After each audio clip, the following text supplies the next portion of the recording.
Moi, ça fait plaisir de voir 74 personnes. Voilà, donc il y aura une pause du coup vers quelle heure finalement On n'est pas commencé à parler déjà. Bon courage, un petit peu de Voilà, merci.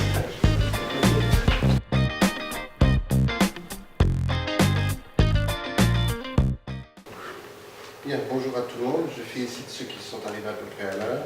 C'est déjà bien. Surtout un samedi matin. Alors oui, l'objet de cette conférence est de vous sensibiliser pour vous permettre de comprendre que l'organe le plus essentiel qui dirige toute votre vie, vous le savez déjà, c'est votre cerveau.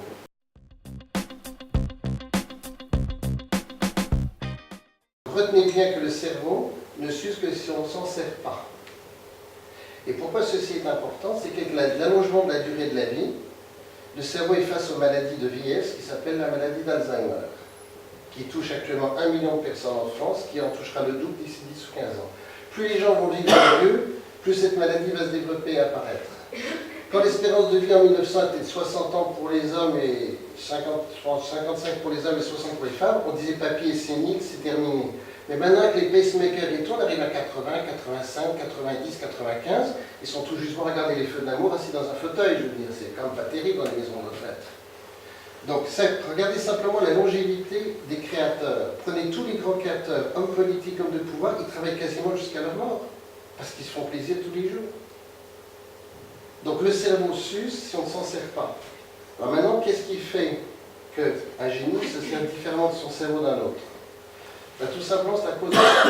Quels sont les aliments du cerveau? Ça mange quoi, votre cerveau, d'après vous? Aliments de base. Ne cherchez pas quelque chose d'intellectuel, de compliqué. Qu'est-ce qu'il y a les premiers carburants du cerveau? L'oxygène. L'oxygène. Hein, au début de la Genèse dans la Bible, quel est un des premiers versets de la Bible? Respire et tu vivras. Quand quelqu'un meurt, il rend son dernier souffle. Donc le premier carburant du cerveau, c'est l'oxygène. Votre cerveau consomme, lui tout seul, 40% de tout l'oxygène du système circulatoire. Si vous avez une zone de votre cerveau qui n'est pas irriguée pendant plus de 3 minutes, début de lésion définitive du tissu cérébral. Vous avez entre 4,5 et 5 litres et demi de sang. Vous avez 400 fois la masse totale de votre sang qui passe entre vos deux oreilles par 24 heures. Faites le calcul, c'est entre 2200 et 2500 litres. Donc le moindre accident vasculaire cérébral est dramatique.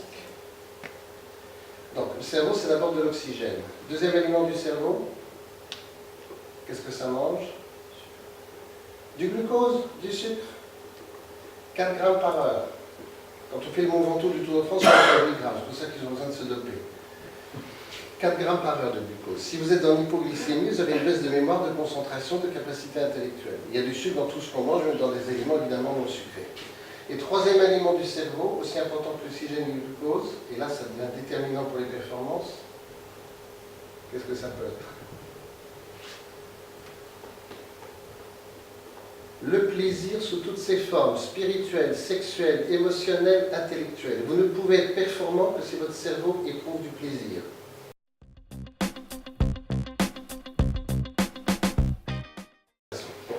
Alors les cerveaux, les voies nerveuses sont croisées. Alors, il y a une différence essentielle entre le corps calleux masculin et féminin. Le corps calleux qui se faisceau de fibres ici, fait chez la femme 200 millions de fibres, chez l'homme seulement 160 millions. C'est une conséquence, messieurs, terrible pour nous. Le cerveau d'une femme au repos correspond celui d'un homme en activité. Donc on est assez mal barré quand même. Hein. Ça veut dire une chose intéressante sur le plan de la communication. Du fait que la femme a plus de connexion entre les deux cerveaux, elle est plus souple, flexible, adaptable que l'homme. Vous présentez une théorie nouvelle à un monsieur, quel qu'il soit, il vous écoute, il vous dira, mais moi je ne suis pas de cet avis. La femme, elle vous écoute, elle teste, et si ça marche, elle adopte. Bien entendu, je connais des femmes entêtées, des hommes flexibles, c'est plutôt l'inverse qu'elle est vérité. La femme a plus d'aptitude. Du fait qu'elle a plus de connexion entre les deux cerveaux, elle a un meilleur maniement du langage. Vous n'aurez jamais le dernier mot en discutant avec une femme. Jamais. C'est pour ça que les hommes plantent, je suis désolé de le dire. Les hommes sont toujours à court d'arguments très très vite. Donc, messieurs, évitez de pousser une discussion trop loin, vous n'aurez jamais le dernier mot. La femme a beaucoup plus d'aptitude mentale. C'est pas seulement pour les notes de téléphone, hein, ça n'a rien à voir. C'est une aptitude au langage. On va prendre un exemple très simple. Vous avez déjà observé quelqu'un dans une salle de bain le matin? L'homme, il est monotâche. Ou il se rase, ou il se lave les dents, ou il se peigne. La femme est multitâche.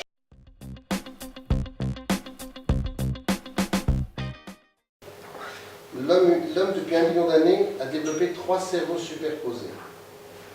Premier cerveau, ici, à la base du cervelet, ce qui sort du tronc cérébral, vous avez ce qu'on appelle le cerveau reptilien. Tout ce qui vit sur la planète de façon animée possède un cerveau reptilien. C'est le cerveau de la faim, de la soif, du sexe, du territoire, de tous les instincts fondamentaux qu'on fait. Vous n'êtes pas demandé ce matin s'il fallait respirer ou pas. Ça fait partie des fonctions vitales. Respiration, digestion, taux du glucose, température du corps, etc. Alors ce cerveau-là, c'est le cerveau qui meurt quand on meurt physiquement.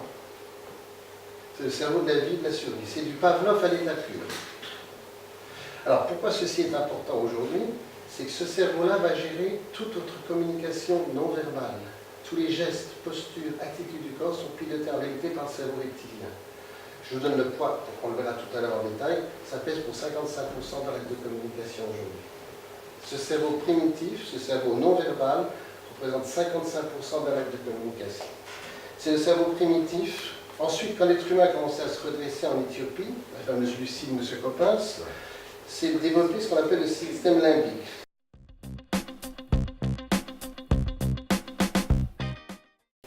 Alors là, voici maintenant les fonctions gauche et droite.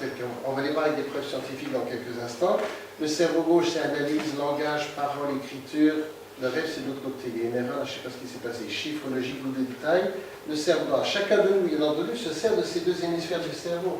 Mais je pense que déjà en regardant ça, vous savez de quel côté vont vos préférences déjà en partie. Même si on se sert des deux à l'état naturel.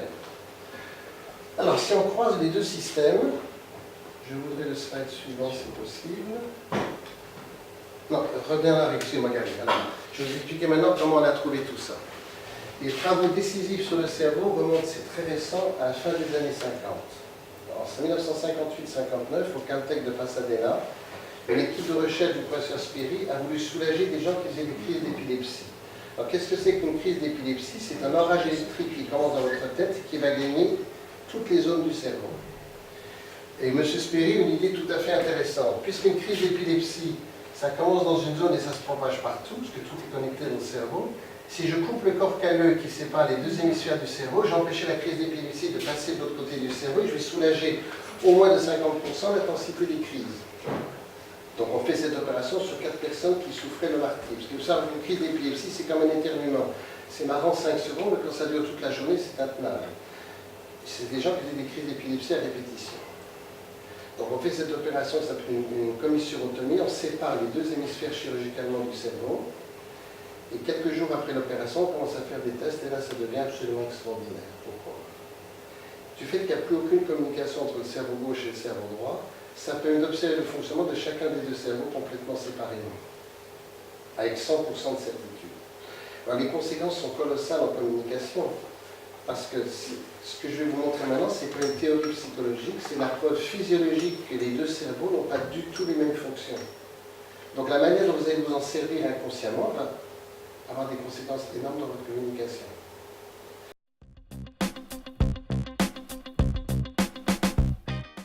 Et ce sens des nuances vous donnera ce qu'on appelle en bon français le discernement.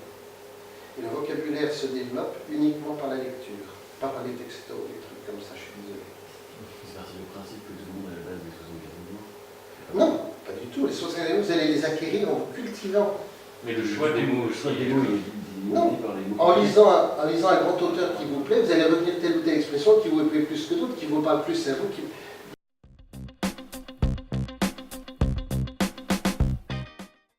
Pourquoi ceci est important le vocabulaire? C'est que plus vous aurez de mots différents pour qualifier une situation, plus vous allez pouvoir vous adapter à l'autre qui n'est pas comme vous. Si vous avez plusieurs mots pour illustrer la même chose, vous serez plus pertinent que si vous avez une seule façon de dire les choses face à quelqu'un qui n'est pas comme vous.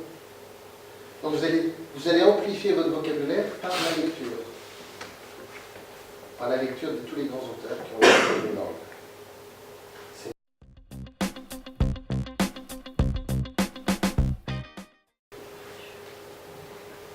Alors maintenant, une chose qui peut vous intéresser, qui est importante, c'est par rapport à l'expertise et à l'accumulation des connaissances dans le cerveau. Je ne pense pas que vous connaissiez la loi des 5, 500, 5000 et 25 000 heures de travail. Je ne veux pas vous faire peur, on est un samedi matin. Si le cerveau s'intéresse à un sujet, ça peut être le point de croix, la gastronomie, peu importe, le sport, n'importe quoi. En 5 heures, vous allez comprendre le sujet qui vous intéresse. 5 heures de travail, c'est une petite demi-journée, une grosse journée de travail. Pour commencer à comprendre comment ça fonctionne, il faut prévoir 50 heures. Pour commencer à maîtriser le sujet complètement, il faut prévoir 500 heures, c'est-à-dire en gros une année. En une année, on peut vous donner les bases de la communication. Maintenant, l'expertise commence à 5000 heures. 5000 heures de travail, c'est entre 5 et 8 ans de travail, de pratique. 25 000 heures, vous êtes le numéro 1 de la profession. Et 50 000 heures de boulot, s'il y a 40 ans de carrière, vous êtes ce qu'on appelle en Japon un trésor national vivant. Mais une expertise, être expert, c'est 5 000 heures de pratique. C'est ce qu'on appelle le talent. Savez-vous ce que c'était que le mot talent à l'origine? C'était la plus forte monnaie de mesure chez les Grecs. On mesurait la fortune en talent d'or ou d'argent. Donc quelqu'un qui a du talent, c'est quelqu'un qui a une grosse quantité d'expertise. Donc vous voyez, 5000 heures pour être expert, ça représente, quand on parle d'années de travail, déjà on dort tous à peu près 7 à 8 heures par nuit, donc 10 ans de calendrier, ça fait plus que 6 ans et demi, on note les vacances, les RTT, les trucs, les machins, j'ai calculé que 10 ans de calendrier, ça faisait 6 ans de travail réel. Donc ça passe très vite. Donc la gestion du temps, c'est uniquement la gestion de soi par rapport à ça. Alors quelque chose qui est très frappant aussi quand on écoute, on va parler de sémantique, c'est important. Il faut faire très attention au niveau du vocabulaire, il y a des expressions qui sont suicidaires. Il faut parler le plus précisément possible. Quand vous dites à quelqu'un « Bonjour, comment vas-tu » et il vous répond pas trop mal, c'est une catastrophe. Veux-tu un café? Je ne dis pas non. Ben, dis oui, ce serait tellement plus simple.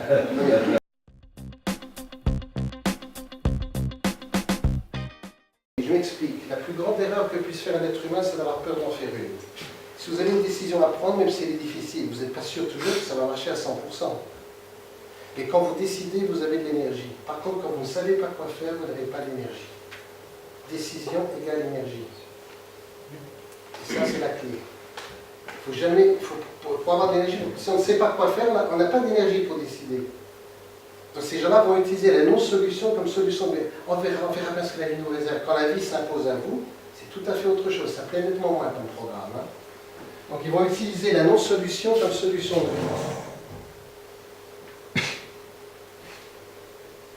Vous avez jamais observé tous les gens qui ont des malheurs à des répétitions? Ce n'est jamais de leur faute.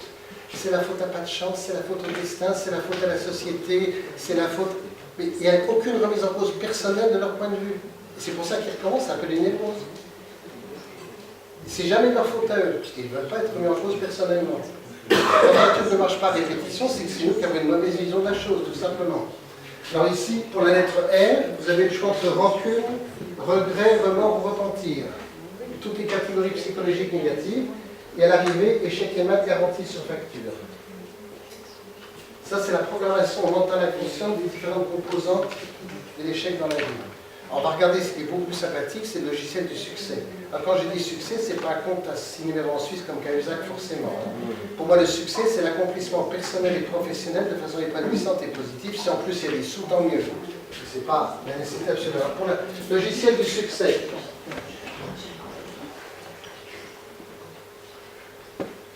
vous ne pouvez pas réussir dans la vie si vous ne savez pas ce que vous voulez.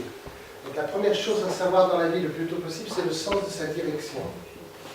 Si vous ne savez pas ce que vous voulez, pourquoi voulez-vous que la vie vous le donne? Il n'y a aucune raison. Aucune raison. Donc le sens de sa direction. Vous pouvez faire un exercice très amusant, et ça peut être amusant dans un couple, ça peut être aussi détonnant. Vous prenez une feuille de papier avec 2 colonnes, vie personnelle, vie professionnelle. Vous allez lister tous les projets qui vous intéressent de réussir réellement pour les 10 prochaines années. Je vous répète que 10 ans de calendrier, c'est que 6 ans de travail réveillé ouvrable. Hein. Donc ça passe beaucoup plus vite. Vous allez dire, il ne faut pas que ce soit un fantasme accessible top modèle à 70 ans, ce sera plutôt au champion de Formule 1. Il faut que ce soit accessible, votre projet, par le travail. Donc pas un fantasme, un truc auquel vous voulez aboutir. Et là, vous allez faire travailler les 2 côtés du cerveau. Le projet, c'est le cerveau droit, qu'est-ce que je veux faire dans et le calendrier, c'est cerveau gauche. Vous allez vous dire, je veux apprendre à parler parfaitement l'anglais ou l'allemand ou l'espagnol, combien de temps je me donne pour parler couramment cette langue? Donc, sans direction, c'est projet plus calendrier, les 2. Vous listez ça. Vous verrez que vous ferez plusieurs brouillons, ça nous met en face de nous-mêmes, c'est pas forcément agréable comme exercice. Parce que si on ne triche pas, ça vous donne des vrais choix. Sachez que rien ne résiste au travail, quand même, rien. Rien ne résiste à l'entraînement. Alors, le sens de cette direction, dans un couple, c'est absolument fabuleux. Si chacun des deux fait ça de son côté, la confrontation des deux disques peut donner un débrief des plus détonnants. Il y a des gens qui vivent ensemble, qui aperçoivent que ce sont des trucs vachement importants, ils n'ont pas du tout le même calendrier pour l'avenir. Vous me discutez de ça avant le divorce quand même. Hein. C'est ça le problème. Donc, c'est le sens de sa direction, c'est absolument capital. Ensuite, pour réussir, il faut faire l'unité de son moi. L'unité de son moi, c'est tout ce que vous pouvez apprendre sur la psychologie humaine, sur vous, sur les autres, qui vous permet de comprendre comment les autres fonctionnent par rapport à vous et vous par rapport aux autres. Donc tout ce que vous pouvez comprendre sur comment fonctionne le cerveau, la psychologie, la nature humaine, c'est des renseignements utiles. Alors vous voyez, vous avez le calendrier, le projet, vous connaissez vos forces et vos faiblesses et vos défauts. Alors au lieu d'être en sentiment d'insécurité comme dans le logiciel, vous allez avoir du courage pour décider. Évidemment. Si on a son programme et qu'on connaît ses forces, on a du courage pour décider. Vous arrivez à la deuxième courage qui, face à la sécurité, c'est complètement différent. Ensuite, pour le second C, vous avez votre programme, vous connaissez vos forces et vos faiblesses, vous avez le courage de décider. Qu'est-ce que ça provoque chez vous? Il se dégage des ondes positives qu'on appelle le charisme. Le charisme, c'est les messages positifs qui se sortent de vous. Le charisme, c'est ça. Maintenant, pour la première lettre E ici, Jésus-Christ, qui en fait beaucoup de dégâts en la matière, l'estime de soi. Vous n'êtes pas mieux que les autres, vous êtes aussi bien que tous les autres. Quelle est la personne la plus proche de vous? Je vous écoute? Ben c'est la bonne réponse. Tous les autres, c'est après. Il faut lire l'évangile correctement. Tu aimeras ton prochain comme toi-même. Mais c'est moi d'abord et les autres juste après. Ce n'est pas les autres qui m'aiment. Si vous attendez que les autres vous aiment, vous allez mourir de faim et de soif. Hein? Celui qui vit d'espérance est sûr de mourir de faim. Par contre, si vous avez une bonne estime de vous, vous allez fonctionner correctement. Alors, c'est tout. Il ne faut pas s'estimer à faire. Alors, autre chose importante par rapport à ça, l'éducation fait beaucoup de dégâts. Je vais vous dire une phrase qui est toujours dans l'évangile. Vous n'êtes pas vos erreurs. Vous avez fait une erreur parce que vous avez mal travaillé, mal compris, pas assez travaillé. Ok, mais ce n'est pas pour autant que vous êtes un con ou une conne. Il ne faut pas s'assimiler au fait qu'on a échoué, et si on échoue, c'est qu'on est un con. On a échoué parce qu'on a mal fait, pas assez fait tel ou tel truc. Donc, il faut assumer ses erreurs, mais on n'est pas ses erreurs. On a droit à l'erreur et au changement.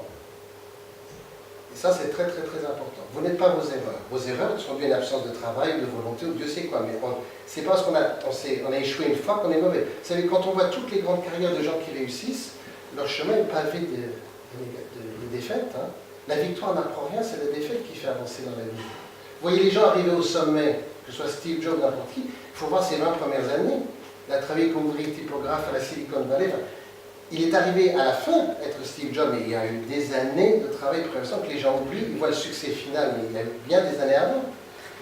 Donc, vous n'êtes pas vos erreurs, vous devez assumer, mais avoir l'estime de soi. Ensuite, ça vous donne la sûreté de vous-même, sûr de soi, qui n'a rien à voir avec l'orgueil. Et ça vous donne le succès à l'arrivée.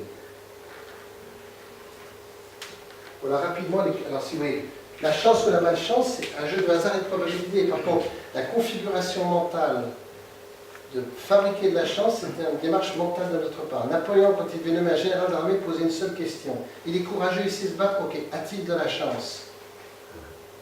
Et si on répondait non, le gars n'était pas nommé. Ça paraît très injuste, mais il avait parfaitement raison.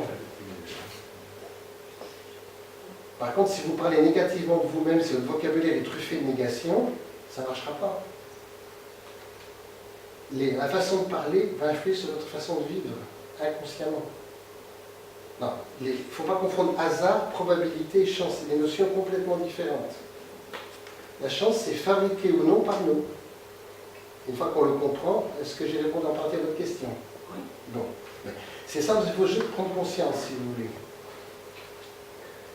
Pas d'autres questions sur ce sujet-là? Est-ce que vous pouvez juste nous répéter la signification du U et du R? Utiliser l'irrésolution comme solution de vie. On ne sait pas, on verra ce qu'à la vie nous réserve, etc., etc. Et le R, aucune, regret, remords, repentir. Vous avez le choix. Talleyrand disait que beaucoup de mots, le regret est une seconde erreur, ça ne sert à rien.